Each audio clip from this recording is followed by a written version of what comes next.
Viva! Estamos de volta a mais uma Electric Talk, produzida em conjunto com o Crédito Agrícola e que desta vez vai dar atenção a um dos setores-chave de qualquer sociedade, a agricultura. Não lhe chamamos setor primário por acaso, mas por vezes esquecemos da incontornável importância da agricultura que ultrapassa em muito a indispensável função de nos fornecer alimentos e providenciar segurança alimentar. A agricultura gera emprego, contribui para o desenvolvimento de áreas rurais, fornece matérias-primas para diversas indústrias, é um polo de inovação e pesquisa, dando também um significativo contributo para a economia, mesmo se o seu peso no produto interno bruto tem vindo a reduzir-se de quase 9% em 1980 para menos de 1,5% nas projeções mais recentes. Apesar da constante evolução necessária a qualquer atividade com esta importância, existe ainda ao setor agrícola que acentua os seus esforços na preservação ambiental, adotando concomitantemente as práticas mais exigentes dos critérios ESG, enquanto enfrenta, na primeira linha, os efeitos das alterações climáticas. Para falar destes enormes desafios para o setor, temos connosco Rui Veríssimo Batista, empresário agrícola na região de Ferreira do Alentejo e dirigente de várias associações do setor. Olá Rui, seja bem-vindo a esta Electric Talk. Muito obrigado pelo convite. Rui, parece-lhe que os consumidores urbanos, que são uma grande maioria, fazem ideia de tudo aquilo que envolve colocar produtos agrícolas nas prateleiras dos supermercados? Obviamente que não, certo? Hoje em dia a alimentação está de tal forma uniformizada, na forma como é apresentado aos consumidores, que eles não têm, portanto, quem vive na cidade não tem essa relação. A cidade hoje é um conjunto de pessoas que, de geração para geração, vão perdendo a ligação aos meios rurais, portanto, vão perdendo a sensibilidade para algumas das coisas que passam no mundo rural e o que eles consomem é um conjunto de alimentos que já vêm preparados, empacotados, que estão nas prateleiras do supermercado e que mesmo nas situações mais críticas, que foi o caso do Covid, que ainda conseguiu ser mais crítico do que a guerra da Ucrânia, em que as cadeias podiam, de alguma forma, criar alguma perturbação, mesmo nessa situação não houve problemas na distribuição alimentar. E, portanto, quando uma pessoa tem um bem sempre disponível, como o ar que respira, você não está preocupado em que falta de ar, porque nem pensa nisso. As pessoas não pensam de onde é que vêm os alimentos porque eles estão disponíveis. E, portanto, perdem muita sensibilidade sobre aquilo que envolve a atividade agrícola. Portanto, tem uma relação com eles, com os alimentos, mas um alimento tem uma história para trás que não lhes é contada, nem eles têm curiosidade. Quer dizer, você também não vai falar sobre a segurança social de um miúdo de 20 anos, sobre a reforma. Quer dizer, ele não está preocupado com isso. Quando tem os alimentos disponíveis, você não está preocupado com os alimentos. Eles estão lá, portanto, não interessa contar a história porque não interessa. Para além de todos os desafios que se colocam atualmente à produção agrícola, para mais num país com as dimensões e características de Portugal, pede-se agora também que este setor dê prioridade às questões da sustentabilidade. Isto é um pedido razoável? É um pedido razoável, é um pedido mais do que razoável e é a essência do que é a agricultura. Quer dizer, o que é ser sustentável? Ser sustentável é qualquer coisa que perdure, enfim, protegendo os recursos naturais. E, portanto, nós hoje temos um conjunto de alterações climáticas que são um foco muito importante para a atividade agrícola e para outros setores de atividade, mas a atividade agrícola é, porventura, aquela que sente na primeira mão as alterações climáticas. E, portanto, nós temos que encontrar modelos que permitam que nós sejamos sustentáveis, ou seja, consigamos renovar sistematicamente métodos produtivos para as futuras gerações, tendo esta relação com o clima sempre a mudar. Mas a sustentabilidade do setor agrícola coloca-se hoje nestes termos como se colocou noutros termos no passado. E o setor tem vindo a fazer, se nós formos aos números, tem vindo a fazer uma adaptação sistemática da forma como ele é produzido. Vou dar um exemplo assim, muito vasto. O consumo de adubos. O consumo de adubos tem vindo a decrescer brutalmente em Portugal. Nós, nos últimos 20 anos, decrescemos qualquer coisa como 40% dos adubos que utilizamos da agricultura. Outras formas de produção estão a aparecer. O biológico, a economia circular, estão a aparecer porque têm espaço para aparecer e vêm, de alguma forma, das preocupações de sustentabilidade. Mas, obviamente, que a sustentabilidade é qualquer coisa mais lata do que isso, porque nós temos que meter na equação uma coisa que é muito importante, que é o aumento da população. E, portanto, nós temos que produzir mais com o que temos que produzir mais na terra que temos, e esse é um dos grandes desafios que nós temos entre criar esta ideia da sustentabilidade, que é preservar o ambiente, mas simultaneamente temos que intensificar a produção, porque se assim não for, nós temos que ir buscar mais área para produzir mais.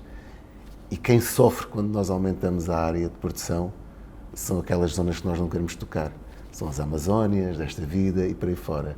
Portanto, a sustentabilidade tem aqui um desafio muito interessante, que é como é que nós conseguimos intensificar a produção de forma sustentável, porque nós temos que aumentar a produção. A água é um dos recursos mais ameaçados, o que é bastante assustador, tendo em conta a sua importância. Sabendo que Portugal é um dos países que mais utiliza a água na agricultura, pelas suas características específicas, que medidas concretas têm sido tomadas para otimizar o seu uso?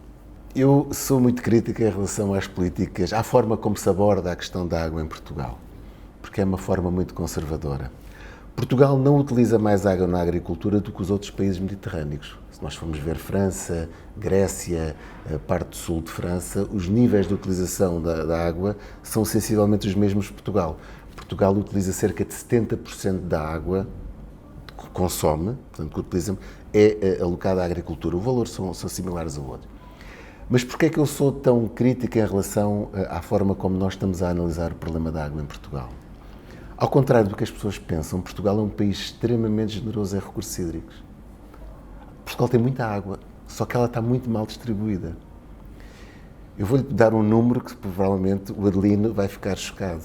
Alqueva, que é aquela coisa enorme que nós conhecemos, representa em termos das escorrências que nós temos em Portugal, porque chove, Alqueva representa qualquer coisa como 1,2%, 1,3%. E quando eu dou este valor, o Adelino vai ficar, meu Deus, não me diga isso, mas como? De facto é assim. Nós temos, vou-lhe dar outro valor para perceber a dimensão de como estamos a falar da água. Este ano no Tejo, num dia, naquele inverno, naquelas cheias, num dia passou pelo Tejo a água de uma campanha inteira de rega de Alqueva.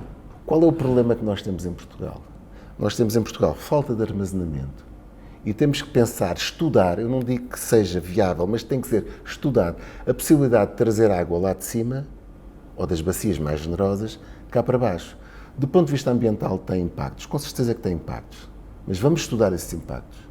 Mas é possível, a engenharia consegue fazer isso, porque nós temos muita água que pode ser translocada cá para baixo. Cá em baixo o que é que nós temos? No sul do país, não só no sul do país, é mais fácil nós tipificarmos o sul do país como as zonas de pouca água, mas há de facto pouca água noutras zonas, na beira interior, em Trás-os-Montes este ano. O que é que nós temos cá em baixo? Nós temos uma coisa que é valiosíssima, que é o sol e terra. E tendo sol e terra, nós temos capacidade de aumentar brutalmente a nossa produção, desde que tenhamos água cá em baixo. Nós temos uma balança comercial agroalimentar negativa de 5,2 mil milhões de euros. Ou seja, de todos os anos, Portugal perde 5,2 mil milhões de euros para alimentar o país, naquilo que está o saldo da balança. E tendo tanta água lá em cima, e tanto solo cá em baixo, e sol, nós temos que encontrar aqui um modelo sustentável que consiga fazer transferências de água de lá de cima cá para baixo e produzir cá em baixo. Porque a questão não é só produzir, a questão é que nós temos que encontrar modelos que façam com que as pessoas se mantenham nos territórios, porque sem economia não há biodiversidade, não há ambiente, não há nada, porque o que vai acontecer é que os fogos vão por aí acima. Porque se nós temos projeções de clima tão catastróficas para o sul do país, para algumas zonas do país, mas para o sul em especial, nós só temos duas posições. Ou arranjamos um modelo de desenvolvimento em que a água é fundamental e conseguimos criar economia nestas zonas rurais para evitar que as alterações climáticas entrem e deixem a sua marca, e a principal marca, a mais devastadora, são os fogos, porque veio a seguir o abandono. Ou então nós ficamos sossegados, porque temos um culpado que não depende de nós, que são as alterações climáticas, e portanto não responsabiliza ninguém. Ficamos quietos e o que vai acontecer? Eu muitas vezes digo às pessoas, o que é que um holandês haveria de pensar disto? Ficava sentado na cadeira à espera que o mar lhe entrasse por ali adentro e disse, afogámos porque são as alterações climáticas. Ora, os holandeses já estão a altear os diques porque sabem que os oceanos vão subir. A engenharia permite-nos isto. Nós temos de ter a ambição de querer criar condições não só de mitigar as alterações climáticas que estão à porta e simultaneamente criar economia e riqueza para que as pessoas possam manter nos territórios rurais. Há exemplos de projetos desse género, de transporte de água a distâncias significativas? Aqui ao lado, em Espanha, é o que eles estão a fazer. Eles alocaram milhões e milhões de euros para fazer isso. E nós, em Portugal, já temos alguns transvados. Eu vou-lhe dar um exemplo de uma associação de regantes onde eu sou presidente. É aquela que é a Associação de Regantes Sem Rega. É a Associação de Regantes Sem Água. Sem água. A pouca água que nós temos para regar é aquela que já temos da Alqueva, porque já estamos ligados à Alqueva numa parte. Essa Associação de Regantes Sem Água, que temos duas barragens que estão no estado lastimável, que é Campilhas e Monte da Rocha, que são as duas piores barragens, conjuntamente com uma do Algarve. O que é que esse modelo de desenvolvimento em relação da água em Portugal nos vai levar? À situação que eu tenho na minha região. É que nós não temos água. E quando nós já não temos água, já de nada interessa andar a falar em poupança, nem eficiência, nem outras coisas parecidas com isto. Porque este é o discurso mais fácil que há. Repare, quando se fala sobre água em Portugal, o discurso é sempre aumentar a eficiência e poupança de água. Ora, poupança de água significa baixar a produção. Aumentar a eficiência significa produzir o mesmo, com menos água, porque estamos a ser mais eficientes. Mas investindo também em tecnologia, portanto há aí em tudo isso. Mas se nós temos uma previsão que nos é apresentada sistematicamente, de alterações climáticas brutais nas zonas, principalmente a sul do país, o discurso da eficiência não faz sentido. Nem da poupança, porque o problema é que nós não vamos ter água. E nós vamos trazer água para cá. Onde é lá, para ter cá, para aí sim depois desenvolvermos a economia da água nesses territórios. Eu estava-lhe a dizer porque é que esta associação de regantes podia ser um laboratório vivo. É porque há uma zona em que nós temos ligação à Alqueva e há outra zona em que nós não temos ligação à Alqueva. E quando olhamos para ali, vemos o pobre e o rico. Porque quando nós temos água e temos garantia de água, nós temos investimento e as pessoas mantêm-se lá. Do outro lado é o abandono. E se nada for feito, essas zonas vão de certeza absoluta, como já começaram com outro foco de incêndios, desaparecer por incêndios. E isso é o pior que nós podemos fazer. E nós não podemos ter o discurso de nos encostarmos às alterações climáticas para justificar aquilo que não queremos fazer. Eu não consigo compreender porque é que há tantos entraves em estudar, eu já não digo em fazer, mas pelo menos estudar, fazer um estudo nacional de transvados de água das bacias mais generosas, aquelas que têm mais água, para as zonas onde não há. Eu não consigo perceber porque e não é feito. A APA, que tem a responsabilidade da água, não faz este estudo porque eu já questionei. É um estudo. Se não servir, se não for economicamente viável, se não for ambientalmente viável, sim senhora, encostamos. Mas pelo menos que se faça um estudo. Não é? Pode falar-nos de mudanças específicas nas práticas agrícolas operadas nos últimos anos, com significativo impacto na conservação ambiental e na promoção da biodiversidade? Como eu lhe disse há pouco, muito dos agroquímicos que são utilizados na agricultura têm vindo a crescer. O caso dos adubos minerais é um caso desses. A forma como nós gerimos a água é outro caso. Nós baixámos brutalmente o consumo de água por hectare dos anos 60 até hoje. Um consumo mais de metade, hoje consumimos menos de metade do que consumíamos por hectare há uns tempos atrás. E hoje em dia, por via também de uma alteração da política, o caso do Green Deal que temos na Europa, que nos obrigou a que tivéssemos uma PAC mais verde, que quando ela apareceu parecia assim uma coisa muito violenta, mas hoje em dia, o que é que está a acontecer? Por via de nós termos os objetivos da economia verde, termos que baixar significativamente o uso de agroquímicos na agricultura, a indústria, através da inovação, já está a oferecer ao mercado um conjunto de adubos, bioadubos, feitos através de bactérias, através das algas, etc, etc. A própria indústria está a conseguir fornecer ao mercado um conjunto de consumos intermédios que são manifestamente mais amigos do ambiente. Nós temos, obviamente, que mudar o modelo. Temos que tornar o modelo mais eficiente no caso da produção. O que aconteceu nas últimas décadas é que o modelo de produção mundial foi através da incorporação de fatores, no caso de adubos, consumos intermédios, e esse modelo esgotou, porque já não vale a pena utilizar mais, porque a produção já não aumenta na mesma dimensão. Portanto, o modelo mudou, mas na altura em que o modelo foi feito, foi de sucesso. Nós temos que ver as coisas. Eu tive um professor que uma vez me disse uma coisa muito engraçada: um texto fora de contexto dá pretexto.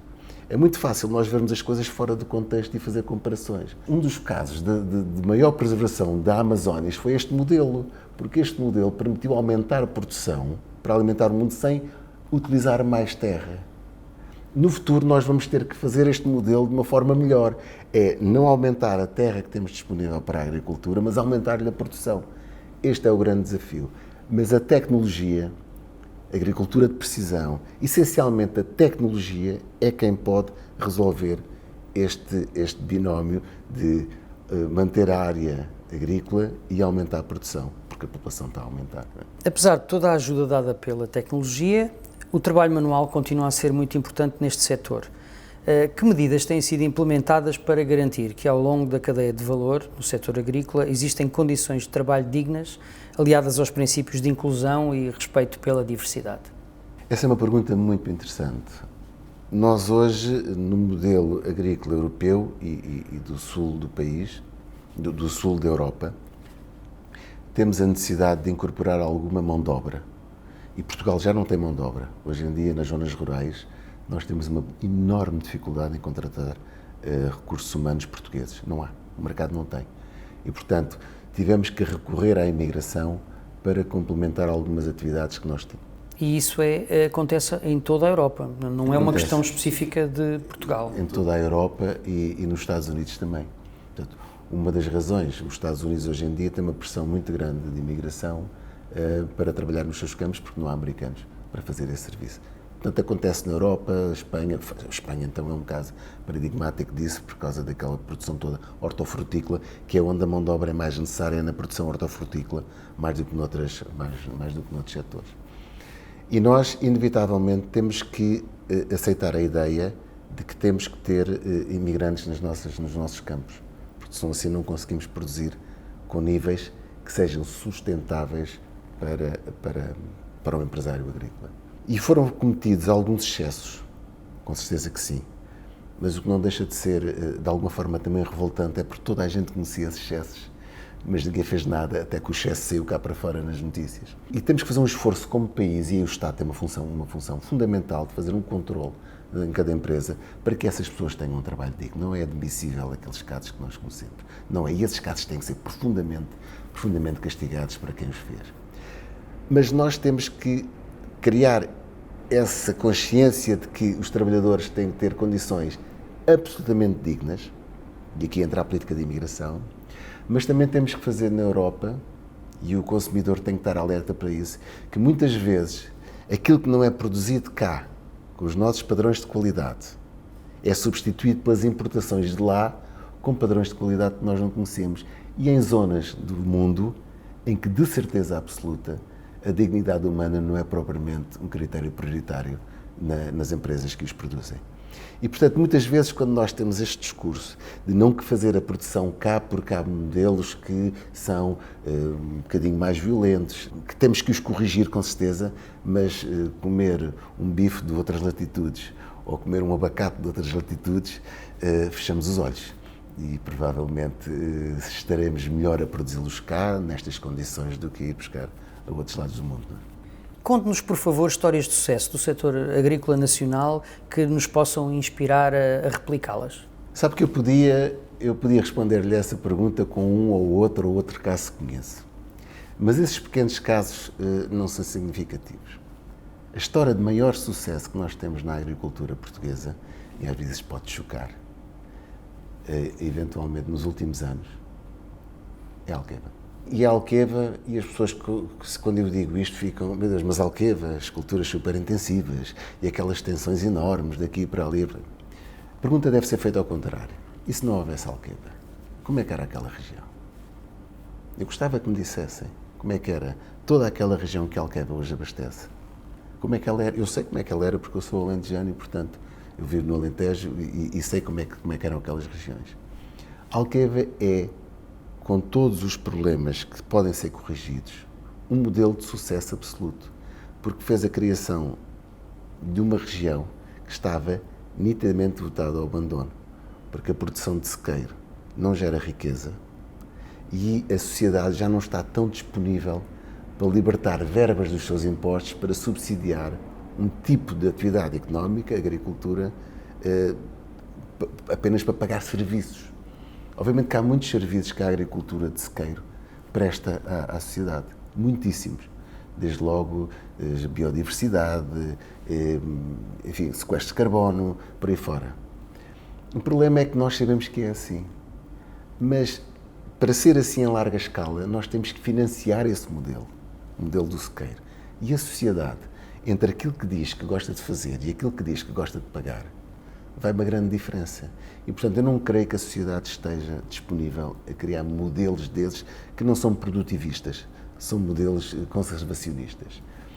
Alqueva veio alterar um bocadinho esse paradigma. E Alqueva veio também mostrar que é possível fazer agricultura com alguma intensidade, com padrões elevados de respeito pelo ambiente. Porque nós só temos os casos que aparecem na comunicação social, são os casos maus. Mas Alqueva é muito maior do que só esses casos. E a tecnologia vai nos ajudar a corrigir alguns exageros que foram feitos, mas vai nos ajudar a corrigir esses alguns modelos. Nós não podemos apontar o dedo só a dizer, bom, isto é um modelo de intensificação e isto vai criar a degradação dos solos, vai aumentar a poluição. Não é verdade. Não é verdade. No limite, este discurso, quando vai ao limite, quase que produzir agricultura é poluir. Não é verdade, é falso. Nós podemos aumentar sistematicamente a produção com técnicas, com novos adubos, com novos agroquímicos, com novas técnicas de produção, mantendo um respeito pelo ambiente. E é aqui que a tecnologia entra. A Alqueva tem um sucesso único. Ou seja, a base de sucesso da Alqueva é pôr água onde há sol, que é a grande vantagem competitiva da agricultura mediterrânica. Porquê é que nós tivemos tanto sucesso no azeite? Porquê é que tivemos tanto sucesso em algumas hortofrutícolas? Porque o nosso clima, o sol que nós temos disponível, é de ouro. E esse não se paga. E se nós pusermos água quando temos esse sol, nós conseguimos produções excepcionais de qualidade e com altíssimo rendimento. Esse é o sucesso da Alqueva. Por último, em relação aqui à Alqueva, eu gostava de lhe dizer o seguinte, que é muito importante que nós façamos este exercício. Todo o discurso que nós temos hoje em dia em relação à política da água, de poupar, eficiência, não temos água disponível, hoje Alqueva não seria construído. Ou seja, nós temos um discurso, uma narrativa associada à política da água que no dia de hoje impossibilitaria a construção da Alqueva. E a pergunta que se deve fazer ao contrário é, mas alguém tinha coragem para destruir a Alqueva hoje? Não. Ou seja, nós estamos a ter uma narrativa que nos eliminava uma solução que teve um sucesso enorme. E isto dá muito que pensar, não é? Mas é possível replicar esta solução noutros pontos do país e pudessem igualmente beneficiar de uma infraestrutura como essa? É possível replicar. Esse modelo de gestão da Alqueva é muito possível.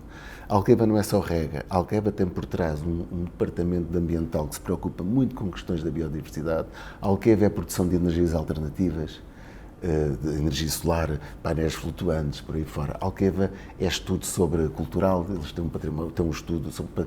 A Alqueva não é só uma empresa de rega. A Alqueva é uma empresa é a DIA, neste caso, é uma empresa de desenvolvimento em que, de facto, a rega é primordial. E diz-me, é possível replicar? É possível. É por isso aquele estudo que eu lhe falei há pouco, de nós vermos os transvases que temos possíveis no país, podemos fazer um conjunto de Alquevas pelo país. Geralmente os projetos grandes mobilizam o país, mobilizam regiões e são orientações de investimento que são muito, muito importantes. Fazer Alqueva noutras zonas do país, a pergunta é possível, não é possível, é desejável, é exigente, nós precisamos de outras Alquevas no país. Muito bem, então aproveitando esse entusiasmo e essa energia positiva, convido a olhar um bocadinho para o futuro, para perceber onde podemos colocar os objetivos da agricultura em Portugal para a próxima década. E agora imagino que lhe era confiado o Ministério da Agricultura. Que medidas é que tomava para atingir esses objetivos? Perante essa pergunta de me confiar no Ministério da Agricultura, apetece-me fugir e acabar a entrevista.